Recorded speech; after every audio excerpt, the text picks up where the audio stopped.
You're not distracted because you're weak. You're distracted because you learned to believe that thinking harder solves everything, and that created a noise that never stops. But there is a point, exact, precise, where that noise disappears.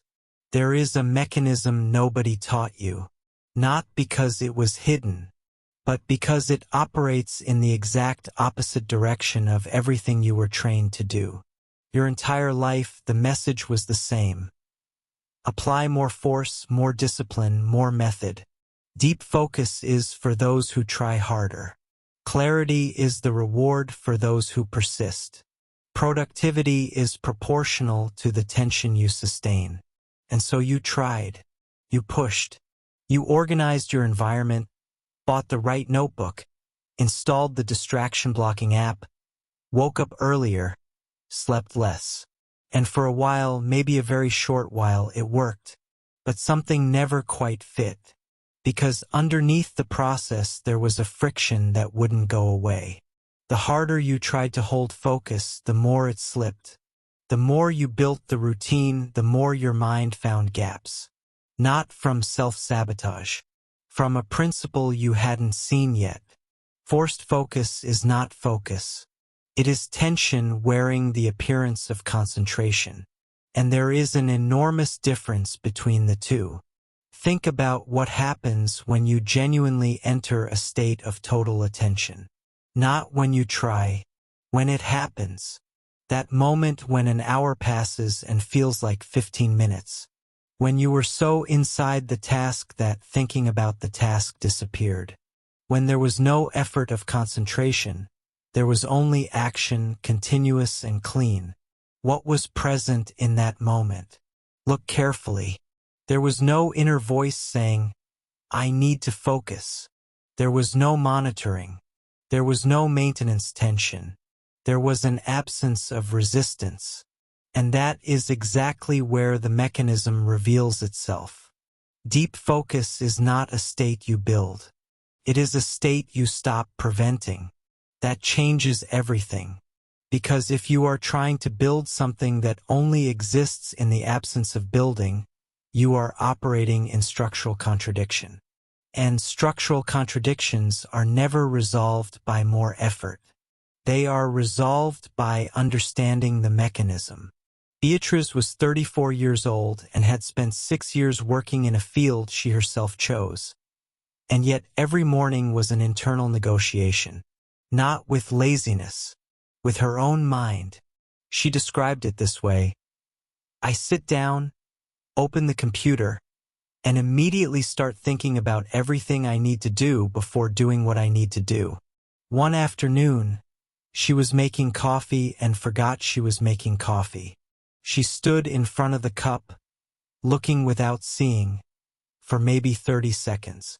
When she came back, and she describes this with precision, there wasn't a single thought. Just the smell of the coffee and her hands around the cup.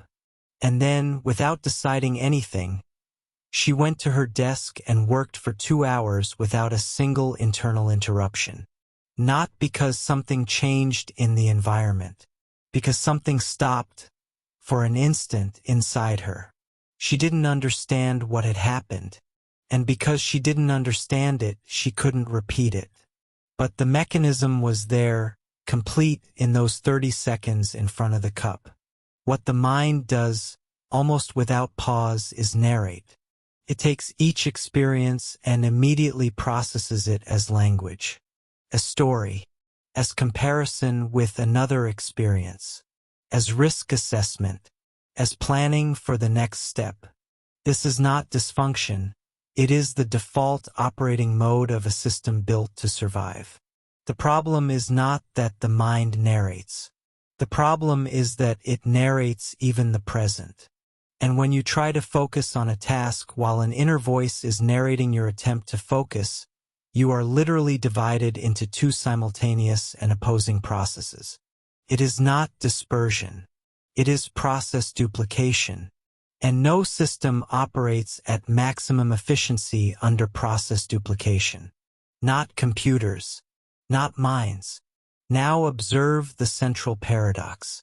When you notice you're distracted, what do? You think about the distraction. You evaluate how much you've lost. You decide to return. You instruct yourself. Each one of those gestures is more thinking. More layers of processing on top of a processing system that's already overloaded. It is like trying to silence a noisy room using a loudspeaker transmitting instructions on how to silence noisy rooms. The attempt to correct the noise is itself noise. And here is the point that most approaches to focus never reach. The problem is not the distraction. The problem is the relationship you built with the distraction. The distraction itself is neutral. It is a feature of the environment. What amplifies it is the monitoring system you activated to avoid it. That system consumes the same cognitive resources you need for the task. So the more you monitor, the less you have. There is a field of research that studies what happens in the brain during flow states, that condition of total immersion described by Csikszentmihalyi. What the data shows is counterintuitive. During flow, certain regions associated with self-awareness dramatically reduce their activity. Specifically, parts of the prefrontal cortex that manage the narrative of the self, monitoring how you're doing, evaluating your performance, comparing against standards, become less active, not more. The state of deep focus is not a state of cerebral hyperactivity. It is a state of precise selection. Some things activate. Others go quiet. What goes quiet is precisely the monitoring system. So when you try to force focus by activating the monitoring system even further, telling yourself to concentrate, checking whether you're succeeding, comparing yourself to yesterday, you are doing the opposite of what the mechanism requires. You are turning up the volume on what needs to be turned down. The reprogramming this video's title mentions is not a motivational metaphor. It is literal. The brain is not a fixed structure. It is a system that reconfigures itself based on the patterns you repeat. Not the patterns you wish for, the patterns you actually practice. If you consistently practice the state of anxious monitoring, trying to focus, checking whether you're focusing, worrying about the quality of your focus, you are literally reinforcing the circuits of that state, making them more automatic, faster, harder to interrupt. Reprogramming does not mean installing something new. It means stopping the practice of the old pattern with such consistency. And that begins with understanding, not with willpower. Willpower applied to the wrong pattern only deepens it. Understanding the right mechanism changes the point of application of effort, and frequently discovers that no effort is necessary. There is only a different direction. There is a principle that appears across different fields of human knowledge, from cybernetics to Eastern philosophy, from cognitive psychology to systems theory, that can be summarized this way. Complex systems respond better to the removal of constraints than to the addition of instructions. You don't teach a child to walk by adding conscious motor commands. You remove the obstacles, offer support while the system learns, and eventually get out of the way. The system finds the solution on its own because it was built for that. Your mind has the capacity for deep focus. It was built for that state. What happened is that you added layers of monitoring, evaluation, comparison, and control that obstruct the natural process. And then you tried to compensate for the obstruction with more effort, which created more obstruction, which generated more effort. It is a cycle that feeds on itself. And the way out is not to accelerate inside the cycle. It is to see the cycle. Seeing the cycle is the first movement, not solving it, not correcting it, seeing. When you genuinely observe the pattern, not as a problem to be eliminated, but as a mechanism to be understood, something changes in your relationship with it. Because you stop being the system that operates automatically and become the observer of the system. And observer and system are different positions. The observer is not inside the tension cycle. It stands at a point of functional distance, not emotional, not mystical, functional, that allows a different operation. This point is what some call the 0 point of consciousness. Others call it the neutral field. Daniel prefers to call it the absence of operational identity. Because what disappears in this state is not you. It is the character you constructed who tries to focus, fails to focus, should focus better, focused yesterday but can't today. That character is a narrative, and narratives consume processing. When the narrative pauses, the processing becomes available for the task. Look at how this manifests in practice, because without that, everything stays too abstract to be useful. You are in a task. The mind drifts toward a memory, a worry, an impulse to check something. The old pattern responds, "You got distracted. Come back. Focus. You can't afford to waste time." That activates the monitoring system, adds tension, divides the processing. The different pattern, not the right pattern, just a different one, responds with neutral observation. The mind went somewhere else. No judgment about that. No instruction. No story. Just the factual registration that the processing moved to a different object. And then, without force, return to the task. The difference between the two is not one of discipline. It is one of position. In the first case, you are the character who failed to focus. In the second, you are the observer who noticed a movement of the mind. The character who failed carries a weight, history, comparison, evaluation. The observer carries none of that, simply saw, and continues. The practice that leads to this state is not meditation in the strict sense, although meditation can develop it as a side effect. It is something more specific, the repeated exercise of noticing that an observation position is available. It is not something you create. It is something you find because it already exists. Attention has the capacity to turn back on itself. This is not philosophy, it is physiology. The cortex has structures that allow metacognition, thinking about one's own thinking, observing one's own process. But metacognition in the wrong direction, used to monitor and criticize, amplifies the noise. Metacognition in the right direction, used to observe without reacting, creates the neutral field. The difference is subtle, but it is the difference between reinforcing the cycle and leaving it.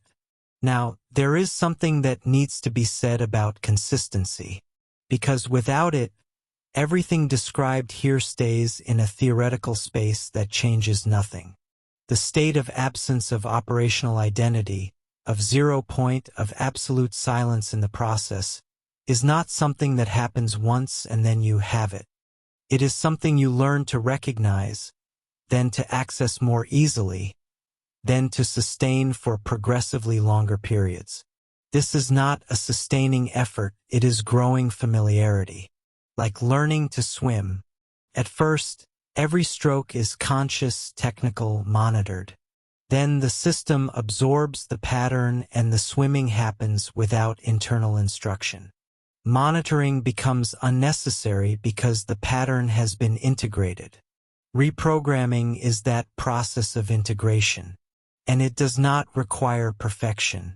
It requires repetition of the right pattern with sufficient frequency for the system to recognize it as the dominant pattern. Every time you practice neutral observation instead of anxious monitoring, you are reinforcing the alternative circuit. Every time you return to the task without the story of "I got distracted again," you are reducing the density of the cycle circuit. Not dramatically, cumulatively. Here is what happens when that pattern consolidates, and this is important because it's easy to underestimate the scope. Deep focus is not just productivity. It is a state in which the quality of processing changes. Not just the quantity of what you can accomplish, but the depth with which you think, the speed with which connections form, the clarity with which problems reveal themselves.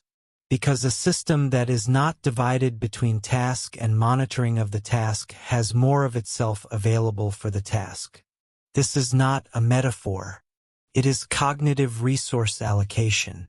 And there is a secondary effect that few people mention: your relationship with time changes. Not because time changes, but because your experience of time's density changes. 1 hour of genuine focus seems to contain more than 4 hours of fragmented work. Not because you did more, though you often did, but because you were more present in each moment of the process. And total presence in small blocks of time is qualitatively different from partial presence in long blocks. This has an implication that reaches beyond work. When the mind is at 0 point, in that neutral field of absent operational identity, the quality of decisions changes. Not because you become more intelligent, but because you remove the filter of the character who decides. The character carries accumulated fears, avoidance patterns, a history of failures it brings to every new decision. The absence of that character, even temporarily, allows the analysis to be cleaner, allows perception of what is genuinely necessary to emerge with less distortion. It is not omniscience. It is the absence of noise in the signal. There is a question that inevitably appears at this point. If monitoring is the problem, how do I practice without monitoring the practice? And that is a good question because it reveals the deepest layer of the paradox. The answer is that you do not monitor the practice. You practice observation. The difference: monitoring is evaluating. Am I doing well? Am I making mistakes? Have I improved since yesterday? Observing is registering without evaluating. This is what is happening now. One is continuous judgment. The other is factual presence. When you practice observation, there is no voice saying, "You are observing well." There is only the act of observing. And when the voice appears, because it will appear, it also becomes an object of observation.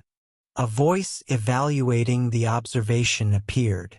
No drama, no reinforcement, passes. That is the entire mechanism. It is that simple.